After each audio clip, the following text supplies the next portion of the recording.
ప్రభు యేసు క్రీస్తు నామములో వస్తూ నల్గొండ సెల్ఫ్ సపోర్టింగ్ సెంటర్గా చేసింది సంఘమునకు అలాగే నూతనంగా జతపరచబడినటువంటి వ్యవస్థలకి అనగా జైలును ఐదేశీకి దేవుని దీవెనలు కలుగజేసి సంఘం నుండి వారికి విధైన ఆశీర్వాదాలను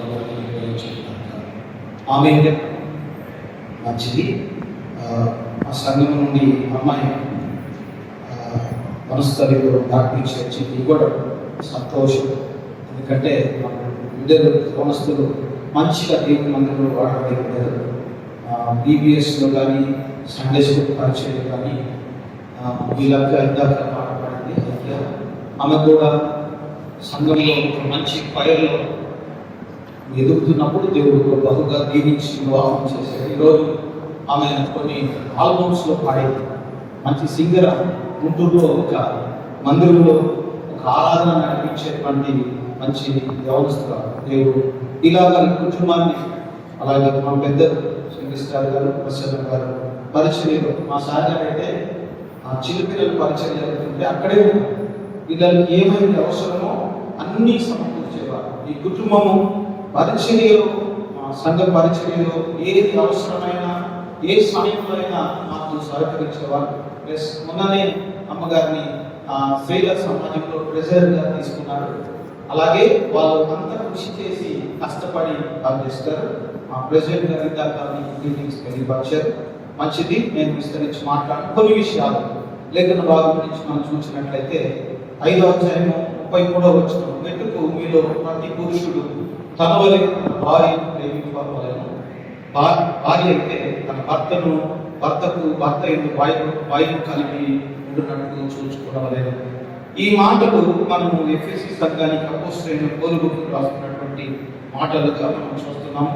ప్రతి పెళ్లిలో మేము చెప్పేది ఏంటంటే ప్రేమించాలి, వాయువు కలిగి ఉండడానికి నేర్చుకోవాలి.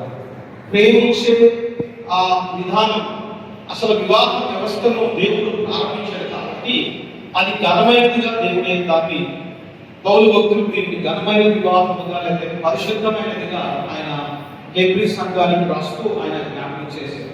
వ్యవస్థను ప్రారంభించినవాడు, వ్యవస్థను మధ్యలో వ్యవహారంలో దాన్ని మళ్ళా ఆనందం చేసినవాడు, రేపు మధ్యాకాశంలో వివాహం మధ్యాకాశంలో పెళ్లి కుమార్తెనైన సంఘాన్ని చేసుకుపోతున్న వరుడైన యేసయ్యను ఎదురు చూస్తున్నటువంటి భాగం. ఎందుకు అంటే ఆ రోజు ఏదైనా తోటలో అవ్వమ్మ తిరిగి వచ్చి ఏదైనా ఆదాముకి పండు ఇవ్వగానే ఇంకొక మాట కూడా తినేశాడు.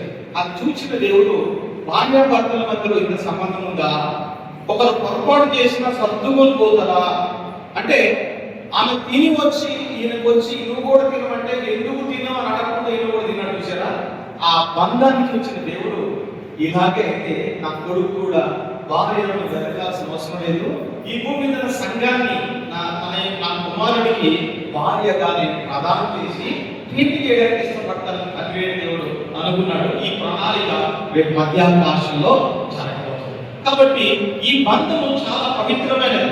యవనస్తులు ఈ రోజు దేవుని చిత్త ప్రకారం మాకంటే తేజస్విని సిరి అని అంటాం. ఈమె చాలా మంచిగా ప్రేర్ చేస్తారు. మేము వెళ్ళినప్పుడల్లా మేము కలిసినప్పుడల్లా ప్రార్థన చేస్తున్నట్టు 40 రోజులు మొన్న 40 రోజులు ఉపవాసం ఉండి ప్రార్థన చేసుకుంటున్నాం. నేను అడిగిన ఉద్యోగమా వివాహం అంటే దేవుని చిత్తమంతులను వివాహమా ఉద్యోగమా అంటే ప్రార్థించడానికి నేను అడిగినప్పుడు దేవుని చిత్తం అనగానే నాకు చాలా సంతోషం. దేవుని చిత్తం ఏంటో ఇప్పుడు దేవుడు కరుణ దేవుడు వచ్చాడు. ఆయనకి మహిమ. అంటే దేవుని సన్నిధిలో ప్రార్థించే బిడ్డలు ఉంటే దేవుడు కార్యాలు చేస్తాడు. ఘనమైనది అని ఎందుకు దేవుడు అన్నాడంటే మొదటి వివాహ వ్యవస్థను ప్రారంభించాడు. రెండోది వివాహ వ్యవస్థలో ఆయన హాజరై ఆ లోటును ప్రభు తీర్చాడు. నేను చెప్పేది ఏంటంటే భార్యను భర్త ప్రేమించాలి అంటే వాక్యము ఎక్కడైతే ఉంటుందో అక్కడ మీరు చూస్తే యోహాను 2వ అధ్యాయంలో అక్కడ లోటు ఏంటో యేసయ్యకు తెలియపరచబడింది. ఆ లోటు ప్రకారము వారు యేసయ్యకు చెప్పగానే యేసయ్య ఆ 6 రాతి భవనాలు ఇంకా మీరు ఇవ్వమని చెప్పాడు. ఇంకొక మాట ఏమి చెప్పలేదు. 6 రాతి రాతి బాణాలకు నిండా నీళ్ళు అంచుల వరకు నింపారండి. అంచుల వరకు నింపి ఆయన వైపు చూస్తే ఇప్పుడు మీరు విందు ప్రధాన దగ్గర తీసుకెళ్ళమంటే విందు ప్రధాన దగ్గర తీసుకెళ్ళగానే నీరుని ద్రాక్షరసంగా మార్చిన అద్భుతమైన దేవుడు వాక్యానికి ఉన్న ఆశీర్వాదం ఏంటంటే మీరిద్దరు కూడా నేను చెప్పేది, మీ కష్టం వచ్చినప్పుడు వాక్యం వినాలి. తర్వాత మాట్లాడుతున్నాను ప్లీజ్, తర్వాత మాట్లాడు. వాక్యము మీరు చదువుకోవాలి, వాక్యము మీరు వినాలి. వాక్యము ఎప్పుడైతే మీ మధ్యలో జరుగుతుందో మీ మధ్యలో ఉన్న ప్రతి కల్మషాన్ని దేవుడు కడిగేస్తాడు. ఎందుకంటే మీరు లోకంలో బ్రతుకుతున్నారు, లోకుల దృష్టి మన మీద పడతారు, లోక సంబంధమైన మనుషులు మనం చూస్తారు. వాటన్నిటి నుండి తప్పించబడాలి అంటే వాక్యము తప్ప ఇంకొకటి. వాక్యము ఉన్న చోట ప్రేమ ఎక్కువగా ఉంటుంది. గుర్తుపెట్టు, వాక్యము ఎక్కడైతే ఎందుకు ఈ సంఘాలు కట్టబడ్డాయంటే వాక్యాన్ని ఆ రోజుల్లో దైవజనులు విద్యారు, వాక్యాన్ని విద్యారు. కాబట్టి ఈ రోజుకి సంఘాలు బ్యాప్టిస్ట్ చర్చెస్ మేము ఘనంగా జరుపుకుంటాం. మా తల్లి సంఘాలు ఈ రోజు 136 సంవత్సరాలు 150 సంవత్సరాలు ఎందుకు ఉన్నాయంటే వాళ్ళు స్వచ్ఛమైన వాక్యాన్ని విద్యారు. స్వచ్ఛమైన వాక్యం విత్తిన చోట అక్కడ నాశనం అనేది ఉండదు. వాక్యము ఎక్కడైతే వాక్యం అనేది ఎక్కడైతే సంచరిస్తారో మీరు ద్వితీయోపదేశకాండము 6వ అధ్యాయం 5వ అధ్యాయం మీరు చదువుకోండి. పండుకున్నా, కూర్చున్నా, లేచినా, నడిచినా, ఎక్కడున్నా అది ఉచ్చరిస్తూ ఉండాలట. అదే వాక్యానికి ఉన్న కెపాసిటీ. ఎప్పుడైతే యేసుక్రీస్తు వారు ఆ బాణలు నీళ్లతో నింపమన్నాడో అంచుల వరకు నింపారు. అక్కడ ఆయన లోబడిన విధానం అర్థమైంది. ఆయన పనిచేయడం మొదలు పెట్టాడు, ఆయన చూడటం మొదలు పెట్టాడు. నీరుని ద్రాక్షరసంగా మార్చి విందు ప్రధాన దగ్గర తీసుకెళ్తే విందు ప్రధాని పొగుడుతున్నాడు. వెలుగు వారి గురించి ఆయన ఎవరైనా మత్తులో ఉంటే జబ్బు ద్రాక్షరసంతో వస్తారు, కానీ నీవు మాత్రము మంచి ద్రాక్షరసము ఇచ్చావు. ఇది గొప్ప విషయం. అంటే మంచి ద్రాక్షరసాన్ని గురించిన ప్రస్తావన ఎందుకు తీసుకొచ్చారంటే యేసయ్య ఉంటే, వాక్యమైన దేవుడు నీ ఇంట్లో సంచరిస్తే, వాక్యమైన దేవుడు నీ కుటుంబంలో సంచరిస్తే, వాక్యమైన దేవుని యొక్క సంచారము క్రీస్తు యొక్క సంపూర్ణత నీ కుటుంబంలో జరిగితే నూతన కార్యాలు దేవుడు చేస్తాడు. నూతన కార్యాలు, ప్రేమలో నూతనం ఉంటది, లోబడడంలో నూతనం ఉంటది, దైవికమైన పరిశుద్ధమైన కార్యము కుటుంబాల దేవుడు చేస్తాడు. అది వాక్యానికి ఉన్న శక్తి, వాక్యానికి ఉన్న. అందుకే ఆయన సెలవివ్వగా భూమి ఆకాశం కలిగించాయి, ఆయన సెలవివ్వగా సమస్తము కలిగి. మనిషిని మాత్రము ఆయన మట్టితో తన చేతులతో తన స్వరూపంతో దేవుడు చేసుకున్నాడు. కారణం ఏంటంటే ఆయన మాట వినాలి, ఆయన మాట ప్రకారం నడుచుకోవాలి. ఆయన మాటలో నీ జీవితంలో ఎంతైతే పనిచేస్తాయో అక్కడ ఈయన అన్నట్టు కోరుకుతున్నట్టు అక్కడ ప్రేమ, ఆయన ప్రేమ పెరుగుతుందట. ప్రేమ పెరుగుతుంది అంటే ఆ ప్రేమలో అగాపే అని దీన్ని క్రీస్తు సంఘమును ప్రేమించింది, అలాగే ప్రేమించాడు. వీరి మధ్యలో కూడా ఇలాంటి ప్రేమ ఉంటే వాక్యమైన దేవుని యొక్క సంచారం, వాక్యమైన దేవుని యొక్క సంపూర్ణత వారి జీవితంలో అధికారపూర్వకమైన పని జరగడం మనం చూస్తాం. అక్కడ ఏముంటుందంటే క్షమాపణ ఉంటుంది. గుర్తుపెట్టుకోవాలి, యేసుక్రీస్తు వారు శిలువలో పట్టిన మొదటి మాట క్షమించమని కోరాడు. క్షమాపణ ఫస్ట్ ఆయన పలికినటువంటి నోటి నుండి వచ్చినటువంటి ఫస్ట్ పదం. క్రైస్తవునికి పునాది ఏంటంటే క్షమించడం. వాక్యం ఉన్న చోట క్షమించే మనసు. వీరెవరు కూడా క్షమించే మనసు కలిగి అనేక మార్లు మనకి అనేక పరిస్థితులు రావచ్చు, లేమి రావచ్చు, కష్టం రావచ్చు, బాధ రావచ్చు. మీరు చేసిన ప్రమాణాలు గుర్తుపెట్టుకోండి, వీడియో చేసుకొని చూసుకోండి. కష్టం వచ్చినప్పుడు సెల్ ఫోన్ లో కూడా అది రికార్డ్ చేసుకొని చూసుకుంటూ ఉండండి. ఎందుకంటే అక్కడ దేవుని యొక్క వాక్యం మీ లోపల ఉన్న ప్రేమను అందుకుంటాడానికి దేవుని సహాయము చేస్తారు. అది ఇప్పటికీ కూడా ఈ రోజుకి కుటుంబాలు నిలబడుతున్నాయంటే యేసయ్య ప్రేమయే దీనికి సంపూర్ణత. మనం అది ఖచ్చితంగా ప్రభుల వారిని కనపరచాలి, ప్రభుల వారిని. ఎందుకంటే క్షమించే మనసు ఇచ్చాడు. అక్కడ ఎక్కడైతే క్షమాపణ ఉంటుందో అక్కడ ఏమైందంటే దీర్ఘశాంతంలోని దేవుడు ఓర్చుకునే మనసు, లేదా ఆ ఓర్చుకునే మనసు ప్రభుల వారు ఖచ్చితంగా బిడ్డలకి దేవుడు ఇస్తారు. యవనస్తులు యవన కాలంలో బిడ్డలు చదువుకున్నారు, వారు కూడా ప్రేమను కలిగి ఉండి ప్రేమతో కూడిన దైవికమైన పరిశుద్ధమైనటువంటి ఆశీర్వాదం వారి మధ్యలో రిలీజ్ అవుతుంటే దీర్ఘశాంతంతో కూడినటువంటి ఓర్పు సహనాన్ని దేవుడు ఆ కుటుంబంలో ఇస్తాడు. మూడోది సమయస్ఫూర్తి ఖచ్చితంగా పద్ధతి ఉండాలి.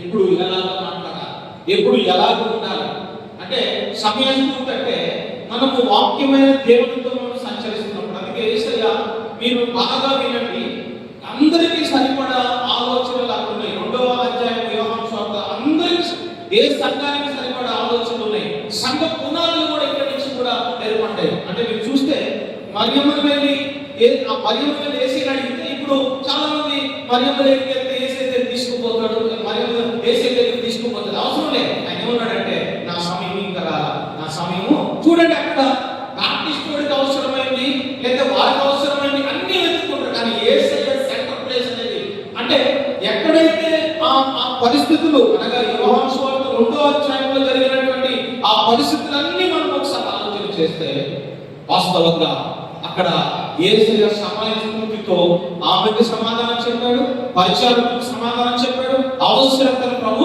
తీర్చాడు. యేసయ్య ఉంటే అవసరతలు తీర్చబడతాయి, లోటులు సమృద్ధిలోకి వస్తాయి, చేదైన అనుభవాలు. అంతకుముందు వాళ్ళే అన్నారు, ఎందుకు ప్రధానం అన్నాడు, ఏ పెళ్లికి వెళ్ళినా ఏ పెళ్లిలో ఉన్నా తర్వాత అందరూ మధ్యలో ఉన్నప్పుడు జబ్బు ద్రాక్షరసం వస్తావు, నీవైతే ముందు నుంచే మంచి ద్రాక్షరసం నీ మా కోసము. ఇది గొప్ప విషయం, ఇది మంచి స్టేట్మెంట్. ఇది యేసయ్య ఉన్న చోట మాధుర్యమే వస్తుంది, అదే సమయస్ఫూర్తి మాధుర్యమే వస్తుంది. లోబడే తత్వం అక్కడ ప్రేమించడం గురించి భర్తను జ్ఞాపకం చేయబడింది. భార్య ఏమో భయము కలిగి ఉండడం నేర్చుకోవాలంట.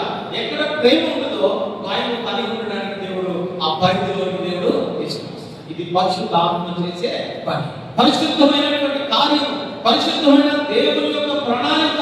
అందుకనే ఈ యొక్క వివాహము ఘనమైనది అని హెబ్రీ పత్రిక అపోస్తలుడైన పౌలు భక్తుడు రాశారు. కాబట్టి వివాహ వ్యవస్థలోకి ప్రారంభించబడినటువంటి అవస్థలు ఇరువురు కూడా ప్రమాణం చేశారు. వారు మంగళసూత్రం కట్టడం ద్వారా ఉంగరాలు మార్చుకోవడం అన్ని చేయడం ద్వారా దేవుని సన్నిధిలో భార్యాభర్తలుగా దేవుడు వారిని ఆశీర్వదించారు. ఈ దినం నుండి వీళ్ళు భార్యాభర్తలుగా ఈ భూమి మీద దేవుని సన్నిధిలో, దేవుని పరిశుద్ధమైన సన్నిధిలో ప్రమాణం చేయడం ద్వారా వారిని భార్యాభర్తలుగా దైవజనులు ప్రకటించారు. వాస్తవమే వారు కూడా ప్రేమ కలిగి ఒకరినొకరు అర్థం చేసుకొని భయం కలిగడానికి పరిశుద్ధాత్మ దేవునికి మనం సమీపించి వాక్యమైన దేవుడితో సంచరిస్తే పరిస్థితులకు అనుకూలంగా దేవుడు మారుస్తాడు. అన్ని అనుకూలంగా దేవుడు మారుస్తాడు. ఆయన ఉద్దేశం ఏంటంటే నీవు ఎప్పుడైతే ఆయనకు లోబడితే ఆయన నీ కుటుంబంలో నీ వ్యక్తిగత జీవితంలో పనిచేయడం ప్రారంభిస్తే అన్ని సమాధానంగా దేవుడు, అందుకే ఆయనకు ఒక పేరు ఉంది మనకి యెషయా గ్రంథం 9వ అధ్యాయంలో 6వ వచనం, ఆయన సమాధానానికి కర్త. ఎక్కడ ఆయన సంచరిస్తాడో, ఎక్కడ యేసుక్రీస్తు ఉంటాడో అక్కడ వివాదం ఉండదు, సమాధానమే ఉండదు. ప్రార్థన పూర్వకమైన జీవితం కట్టబడితే, ప్రార్థన పూర్వకమైన ఆధ్యాత్మిక జీవితం దేవునితో సహవాసంలో వస్తే ఖచ్చితంగా అక్కడ సమాధానం ఉంటుంది, అక్కడ ప్రేమ ఉంటుంది, అక్కడ భయం ఉండడం, ఒకరినొకరు అర్థం చేసుకోవడం, ఒకరినొకరు రిలేషన్షిప్ లో కలుపుకొని వెళ్ళడం, అర్థం చేసుకొని సమయస్ఫూర్తితో ప్రభు కొరకు బ్రతకడానికి ప్రభు మనకి సహాయం చేస్తారు. అదే యోహాను సువార్తలో ఉన్న 2వ అధ్యాయంలో జరిగినటువంటి ఆ విషయం. అదే పౌలు భక్తులు సంఘానికి నేను రాస్తూ ఆయన సంఘముల గురించి ఆయన జ్ఞాపకం చేస్తూ అది పవిత్రంగా ఉండడానికి తను తాను అర్పించుకున్నాడంట. ఇది గొప్ప ప్రేమ. ప్రభు వారి సంఘం కోసం చేసిన ఆ ప్రేమను గురించి దైవజనులు ఎన్నో పుస్తకాలు, ఎన్నో ప్రసంగాలు చేస్తున్నాం. తరగట్లేదు. కారణం ఏంటంటే యేసయ్య ప్రేమ ఎదుట ఎన్ని ప్రసంగాలైనా సరిపోవు. వ్యాఖ్యానం చేయడానికి కానీ దాన్ని చెప్పడానికి కానీ ఎవరి వల్ల కూడా కాదు. ఎందుకంటే ఆ ప్రేమ తరగట్లేదు. ఎఫెసీ పత్రికలో ఆయన నేనే జ్ఞాపకం చేస్తూ ఆ ప్రేమ గురించి మనం చూస్తే 3వ అధ్యాయం 18వ వచనంలో ఆ ప్రేమ వెడల్పు లోతు తెలుసుకోవడం ఎవరి తరము వాస్తవమే. ప్రభువు మనల్ని అలా ప్రేమించారు. వీరిలో కూడా అదే ప్రేమ, అదే వాయువు నుండి ఒకరు అర్థం చేసుకొని ప్రభు కొరకు బ్రతకడానికి పరిశుద్ధాత్మ దేవుడు వారిని దీవించి ఆశీర్వదించి అనేకులకు క్రీస్తు కేంద్రిత కుటుంబం నుండి నడిపించబడడానికి దేవుడు సహాయం చేసి ఆశీర్వదించను గాక. ఈ సమయాన్ని ఇచ్చిన దైవజనుడికి సంఘానికి వందనాలు. చిన్న మాట ప్రార్థన చేసి ముగిస్తారు. మహోన్నతుడైన మా పరలోకపు ప్రేమైన తండ్రి, నీకు వందనాలు, స్తోత్రం ప్రభువా. నీ సన్నిధిలో ఈ బిడ్డలు నాయన నూతనంగా జతపరచబడిన బిడ్డలు, ఈ బిడ్డలను జ్ఞాపకం చేసుకుని దీవించండి, ఆశీర్వదించండి. నీ సన్నిధితో వచ్చి నీ కృపతో నీ పడి తండ్రి వందనాలు. అయ్యాదునైనా తల్లి జై ప్రేమించడం ఎలాగో, తల్లి తేజస్వి ఎలాగా వాయువు కలిగి ఉంటుందో, ఎలాగా ఆయన ఒకరినొకరు అర్థం చేసుకోవాలి, ప్రవచించి ప్రతిష్ఠించి ఆశీర్వదించి అనేకులు ఎదుట క్రీస్తు కేంద్రిత కుటుంబంగా క్రీస్తుతో కలిసి వారి జీవితాలను కట్టుకొని అనేకులు ఎదుట తల్లిదండ్రులకు ఘనత తెచ్చి బిడ్డలుగా, సంతోషం తెచ్చి బిడ్డలుగా నీ సమాధానాన్ని ఇరు సంఘాల మధ్యలో వచ్చి నడిపించి ఆశీర్వదించమని సహాయం చేయమని నీకే స్తుతులు, సమస్త మహిమ ఘనత యేసు నామములో యేసు క్రీస్తు నామమున అడిగి పెట్టుకున్నాము తండ్రి.